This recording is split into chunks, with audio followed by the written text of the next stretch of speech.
ರೆಕ್ಕೆ ಪುಕ್ಕ ಎಲ್ಲ ಕಟ್ ಮಾಡೋಣಲ್ಲ ನಾನು, ಆ ಥರ ಏನಾದರೂ ಬಂದಿದೆ ಈಗ ತಲೆನೇ ಬೆಂಗಳೂರು ಬಿಸ್ನೆಸ್ ಹೇಗೆ ನಡೆದಿದೆ ಶೆಟ್ಟಿ ಬಾಯ್?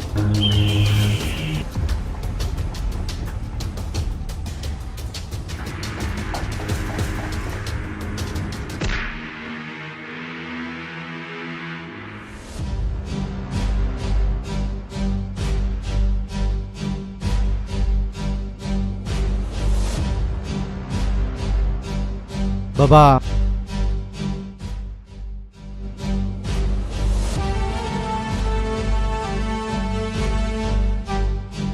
ಸಿಟಿಗೆ ಬಂದವ್ರಿಗೆಲ್ಲ ಕಲ್ತಾನೆ ಸಿಟಿ ಸರಿ ಇಲ್ಲ. ಲೈಫ್ ಹಾಳು ಮಾಡ್ಕೊಂಡು ಈ ಥರ ಸಿಟೀಸ್ನೆಲ್ಲ ಬ್ಲೇಮ್ ಮಾಡೋದು. ಸಿಟಿ ಸರಿ ಇಲ್ಲ ಅಲ್ಲ, ಅಲ್ಲಿರೋ ಜನ ಸರಿ.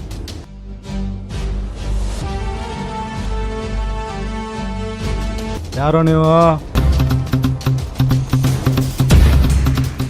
ಫಕೀರಪ್ಪ ಬರೋ ಎತ್ತರ ಬರ್ತೇನೆ ಮಗನ. ಆ ಸಿದ್ದಾರೂಢಜ್ಜ ಎಲ್ಲರಿಗೂ ಒಳ್ಳೇದು ಮಾಡಲಿ, ತುಂಬಾ ಒಳ್ಳೇದು ಮಾಡಲಿ.